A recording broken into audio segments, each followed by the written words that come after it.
What is up guys, welcome back to SP Vids. In this video we don't have a rolling product in sight today, we have the Akai Professional and it's the MPC 2000 XL, a legendary piece of hip hop production equipment. Some of the best hip hop beats ever created were done with this device.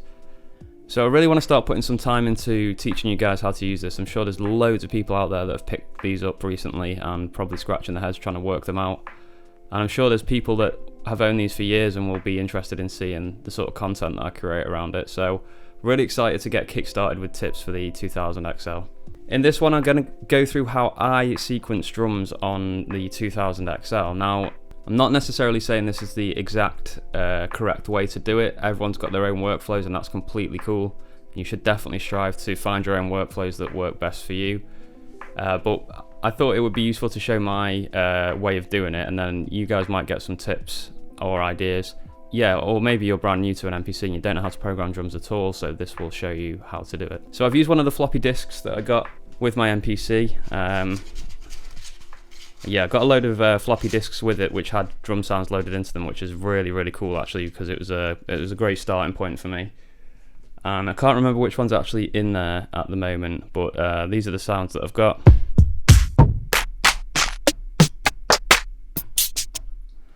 And yeah, I'm going to program my drum loop with them. So the way I do my drum loops is I have the kick, the snare, the hi-hat, and anything else that I want to use, such as percussion. They'll all be on their own track. So I've only got one camera charged, so I'll use a separate camera after I've done this video to record the screen and what it's doing, because I know you guys said you want to be able to see the screen as well. And I think, yeah, for this video it is kind of important that you see what I'm doing with the screen. So I've got the drum sounds loaded into this program, and what I'm going to do here is I've got track 1 ready to go, and you just need to make sure that you've got the right program assigned to this track. So as you can see here on my screen, I've got the Manny kit. That's the kit that I've got in there, and that's exactly what we want, because we want these sounds to be recording onto this track. And the first thing I'm going to do is the hi-hats. So what I always do with the hi-hats is switch to 16 levels, because we want that classic Dilla sort of groove in the hi-hats. So this is the hi-hat sound I want to use. It's pad 13. And on the screen it's asking me which note I want to use, and it's saying what parameter do you want? Do you want velocity, note? And obviously I want velocity, so I'm going to turn that on. So now we have the loudest hi-hat here and the quietest here, and it goes up like this. Also quickly, apologies if the camera's wobbling a lot in this one, because I'm having to hit this unit quite hard. So the hi-hats are ready, and what I'm going to do is kind of a pattern where this is on every 4th note of the beat, I think that's correct, and anything else is just a kind of random variation. So I kind of want a sound like this.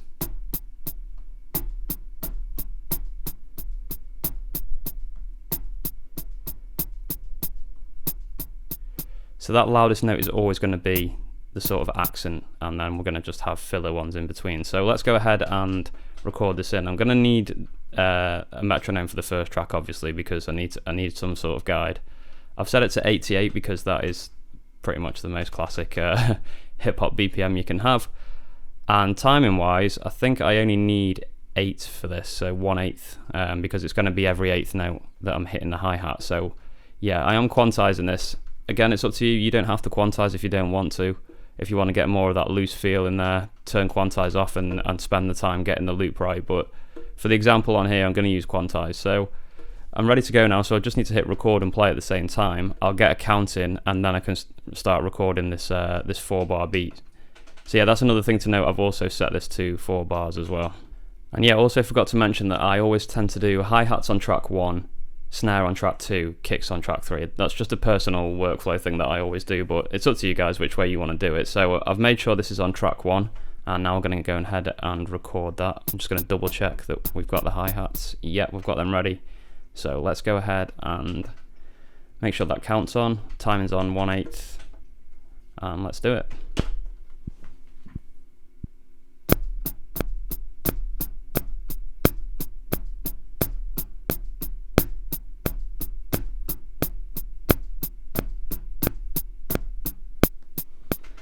Okay, so even if we've gone slightly out of time with that, we know that it's going to be in time because of the Quantize, which is super handy. So let's turn the click off now because we're going to use that hi-hat as our metronome.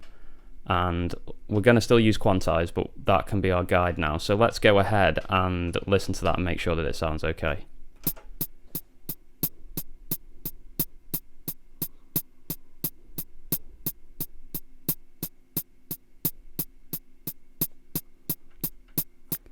So yeah, it's all in time. I usually just check, make sure it does a complete loop and starts a new loop just to check there's no weirdness going on at the end as well. So perfect, that sounds really nice. We've got a little bit of groove in it because of the hi-hats as well, the velocity on the hi-hats. So perfect, I'm happy with that. So let's go on and do track 2. So I'm changing to track 2 on here.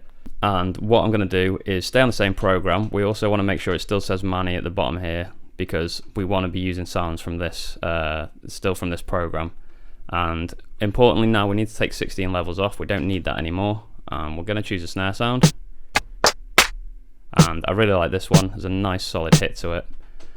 And again, it's up to you if you use Quantize or not. I'd probably say I would use 1/16 for this. So let's just try that and see what results we get. So we're on track 2 now. We're still on 4 bars, etc. We want to make sure we're at the start of the pattern. So as you can see at the moment it says now 001.02.60, so that's not the start. So we do locate, go to and start, and we're back at 1.01, which is the start of the loop.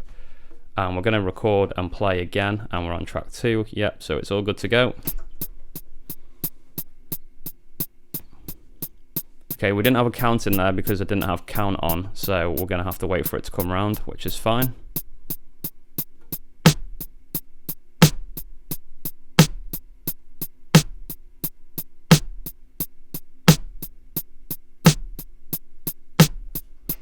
Okay, I think I got that right and it sounded good. Let's listen to it back.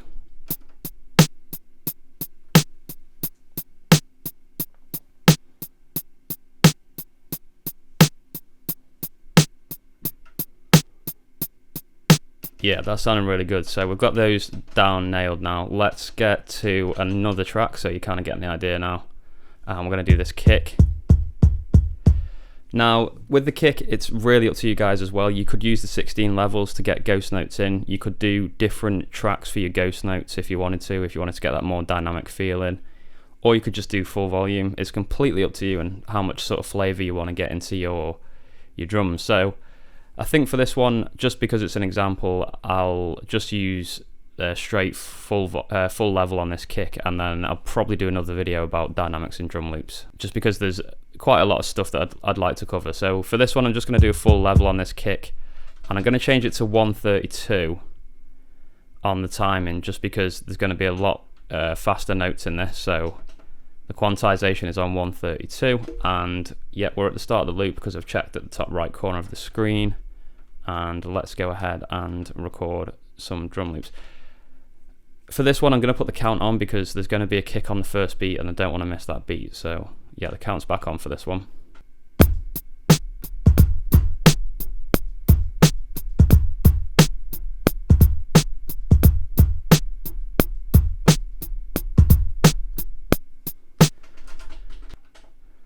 Okay, so I tried to record that a few times, I wasn't getting any sound, and I figured out it's because on the screen here it says on, and you get to choose whether it's yes or no, and it's on no. So I'm going to change that back to yes.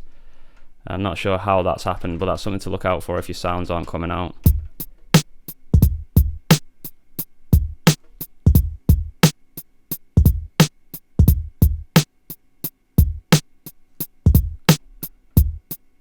Okay, and there we go. So that's the drum loop in. We'll take the count off.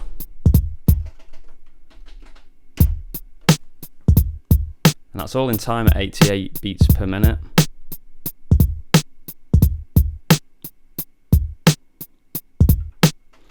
And the last thing to do is I'm going to go into the mixer. So it's Shift and 7 on the keypad over here. And I think we're in drum 1. I'm not entirely sure because I imported the sounds from the SD card. It's not an SD card at all. It's a floppy disk drive. And I think, yeah, they think this is the right one. So here's the hi-hats, for example. I can turn those right down if I want to. Don't want them that loud. As you know, I like quite a subtle hi-hat, so let's turn that down. I think the kick's a little loud as well. So these just correspond to the pads on this section. As you can see, it's like A01, A02, because we're in A bank and it's 01, so that's A01, A02, etc, etc, all the way up to A16. And yeah, you just choose whichever pad you want to change the level of, and you just use the dial to do it. It's super easy.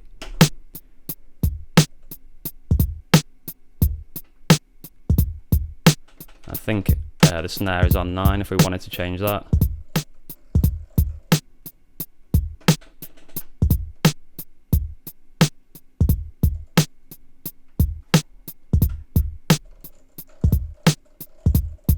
So yeah, you can go ahead and mix your drum sounds in here, but I think here I've just made everything a little bit quieter, so we don't really want that.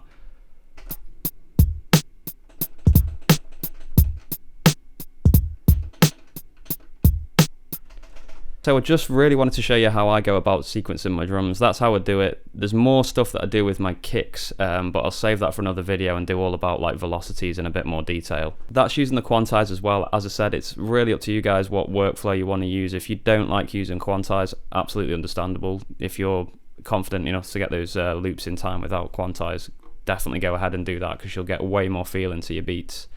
The thing you will find with using Quantize all the time is that your beats can sound a little bit robotic, so I'm going to be working on getting away from that, and I'll do that in future videos. But yeah, that's it for this one, guys. So if you're new to the 2000 XL, hopefully this was really useful for you to see how to get drums down in a sort of non-destructive, really neat way, so that you can mess around, delete, do what you need to do.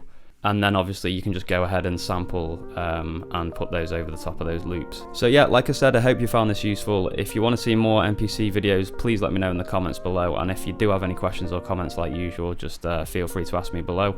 If I've missed anything, also call me out. I'm more than happy to be shown new things or taught new things, and it's really good for the community if you can help out. If I've put in some duff information accidentally or anything like that, please feel free to correct me in the comments below, and I can pin the comments and that kind of thing, because I'm only here to help you guys, really. That's what I'm trying to do. So if you can improve that experience for everyone, that's really cool. So yeah, one final thing, if anyone knows how to get the dust off these pads, please let me know, because they feel really nasty with all the dust on them, and I can't seem to get it off. So if anyone's got any tips for getting dust off those pads, that would be really cool as well. That's it, guys. Until next time, keep making beats, and I'll be back very soon. Peace.